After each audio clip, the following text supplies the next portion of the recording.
threes. I'm going to go with Ant-Man to score 25 or more points. He's averaged 15 or more points the last 2 games coming off the bench. Backs against the wall now, it feels like, for this Timberwolves squad as the series shifts to Minnesota. I'm going to guess Ant-Man's going to come out with his hair on fire. He's going to drop at least 25 in this game. Give me Ant-Man to go 25 or more. Stephen A., you have Wemby grabbing 13 or more boards. Why? Because I think that Minnesota's going to miss enough shots for him to grab those rebounds. And I think he's going to be in the vicinity because I think he's going to be looking to make his presence felt on the defensive end of the floor. Spurs have been the best team defensively in this postseason, no doubt about it. And Wemby leads the way. 12 blocks in game 1, only 2 in game 2. I think that's going to get up a little bit even more, and he's definitely going to grab his share of rebounds because he's not shooting the ball that well. Only 38% from the field, 13% from three-point range. He's got to make his presence felt in other ways, and I think that's the way he's going to do it. Blocks, rebounds. Okay, I'm going to take Jalen Brunson here now to finish with 3 or more three-pointers. He's only had 3 or more threes one time in these playoffs, and that was in the Hawks series.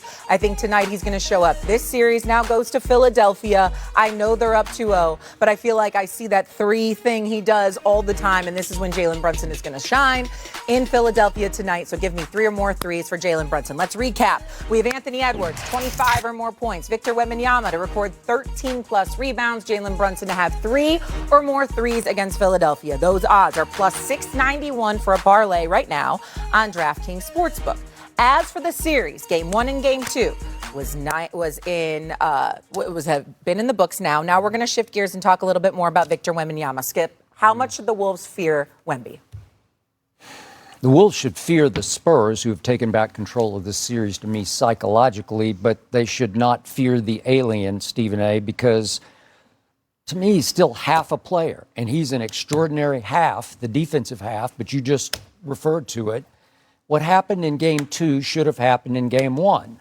What happened in game 1, Wemby blocked 12 shots, and he shot 5 of 17 from the floor and 0 for 8. He tried 8 threes and missed all 8 of them. He only got to the free throw line twice and shot 1 of 2 from the free throw line. So he wound up with more blocks than he did points. That's hard to do. I mean, 12 blocks is ridiculous. So to me, I still don't see him play to his height in the half court in their offense, where they play him off the elbow, they lob it to him with his back to the basket, and he dribbles backward out, and he creates off the dribble step back threes. What are you doing, man? And in game 2, he took 7 and made 2 of them, but he was lucky that his teammates made 16 of 39 threes in game 2 and carried him, because they inflicted, obviously, the worst loss on the Minnesota Timberwolves in their playoff history. So he still doesn't play to his height, commanding the basketball on the offensive end. I don't get it. I don't know. He still views himself. I think he looks in the mirror and sees a 2-guard. I don't understand it.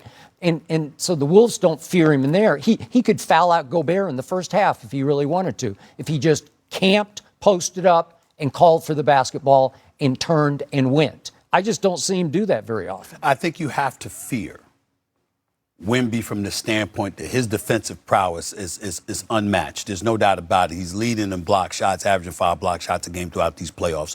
We know what he brings to the game defensively, and we know that he's what anchors San Antonio's top-notch defense. We understand that. 7'5", that causes problems.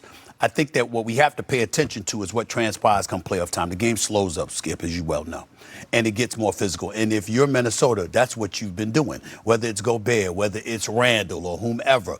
They're throwing bodies at him, and they're making him feel them. What does he do? He responds in kind in game 2. They had like 7 Spurs scoring in double figures. You had Stephon Castle who had fouled out in game 1. All right, he was more assertive in game 2. De'Aaron Fox, who shouldered the blame because of what happened in game 1. He showed up in game 2. So I'm not looking at what Wemby's lacking offensively when I knew there was a cadre of other players that felt the need to get loose because they knew they all needed to get their act together for game 2. I'll see what happens going forward, but we can't knock Wemby when he's shown the ability to shoot threes. So what? He struggled in these first 2 games shooting threes or whatever. We've seen him driving to the hole. We've seen him being aggressive. We've seen him be the anti-James Harden in terms of going after it and trying to make his presence felt. Wemby ain't out there just lollygagging. He's not out there, okay, it's my turn, let me get this shot off or whatever. He's looking to make things happen. He's been over-aggressive in some instances, but I'd rather that than him coming across as passive. So I'm not as worried about him as much as I would be worried about somebody like Harden in terms of their assertiveness and aggressiveness. If anything, I think that that's a reason why the Minnesota Timberwolves should be fearful, because they better win Game 3. You don't win Game 3. Like, I agree with you when you said psychologically the Spurs have captured the edge in this series. You're Minnesota. We're saying that as Game 3 resumes tonight in Minnesota. You got to take the bull by the horn. You got to snatch Game 3 and put the young San Antonio Spurs squad on their heels. Think about this. They're a young squad. That's what we've been saying about them. Even though De'Aaron Fox has postseason experience, even though Harrison Barnes is a champion, we still said, hey, they got their young squad. Imagine this. They fall in Game 3 and Game 4 shows up and it could put them on the brink of elimination if they don't win that game. You're a young San Antonio Spurs squad. We want to see how they react under those circumstances rather than them winning Game 3 and putting Minnesota on its heels. Because as far as I'm concerned, if San Antonio wins Game 3, they win the series. Guys, they won by 38. San Antonio won by 38. And they were up 5. They were up by 47. Exactly. But I covered the Western Conference last year. I saw Minnesota, and I'll never forget this. Listen, we've seen the Lakers lose by 40 in the finals to Boston and win the series. So it happens. Last year, I saw Minnesota blow the brakes off of OKC by 40 in a game. I think it was Game 3 or 4. And it was Game 3. And Shai Gilgeous-Alexander was walking off the court. We're there doing NBA Countdown. And Shai Gilgeous-Alexander was walking off the court with a smile on his face, laughing at Minnesota, going like, all right, we'll see. See you next game. And sure enough, they showed up and won the next damn game. One game. That's all it is. It happens. Okay, it so happens. Are you okay with Wemby jacking up that many threes? He's cut them back a little bit this year from last year, but he's still capable of shooting 8 or 10 threes, and I don't understand it because Oklahoma City uses Chet Holmgren to shoot threes, but he's a better three-point shooter than Wemby is.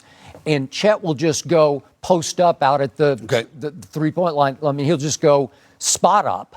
And they'll whip it around the perimeter, and he'll just have a wide open three.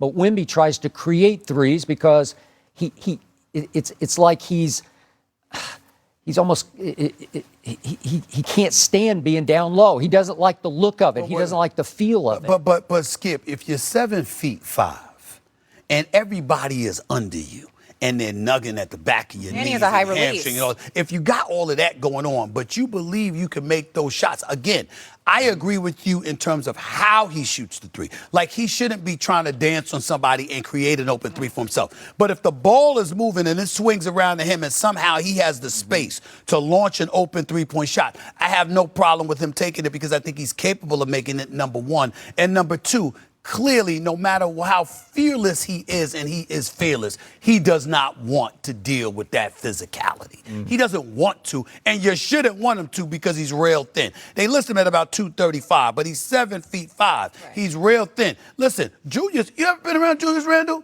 You see how big that man is? See how strong that man is? Yep. Julius Randle is a man. You understand? You get around that brother, and he's sitting up there, and he's making you feel his presence. I don't give a damn how tall you are. It will shrink you. You will go home 7 feet instead of 7'5". If you're 7 feet, you'll go home 6'5". Yep. Julius Randle will chop you down. You don't want that experience if you don't have to deal with it. I can't knock Wemby for that. You're going to have to overcome it. You have to figure out a way, but I can understand the reticence. He has a high release, too, though. He can shoot over so many of those guys. But he's got to make it, is what Skip's saying. He's got to make it, is what Skip's saying. Tonight, Minnesota. Minnesota has to win tonight or they lose the series. Okay.